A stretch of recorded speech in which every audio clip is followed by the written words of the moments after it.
Ibinahagi ng actress na si Glidel Mercado ang kanyang labis na kasiyahan at pagmamalaki matapos makapagtapos ng kolehiyo ang kanyang anak na si Aniza Gutierrez. Sa isang emosyonal na post sa social media, ipinahayag ni Glidel ang kanyang pagbati at pagmamahal para sa anak na matagumpay na nakamit ang isa pang mahalagang yugto sa kanyang buhay. Ayon kay Glidel, "Congratulations, my baby, at Aniza Gutierrez. You made it, and we couldn't be prouder of you. Being a Dean's Lister and earning your degree are incredible achievements that reflect your hard work, dedication, and perseverance. You've come so far, and this is only the beginning of an even brighter future ahead. Keep shining and chasing your dreams. You truly deserve all the success and happiness coming your way.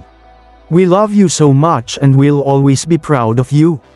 Marami ang naantig sa mensahe ng aktres para sa kanyang anak, lalo na't makikita rito ang suporta at pagmamalaki ng isang ina sa tagumpay ng kanyang anak. Hinangaan din ng netizens ang pagiging Dean's Lister ni Aniza habang tinatapos ang kanyang degree.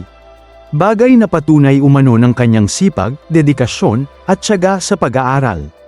Umani rin ng pagbati mula sa fans at mga kaibigan sa industriya ang post ni Glidel, kung saan marami ang humanga sa magandang samahan ng kanilang pamilya.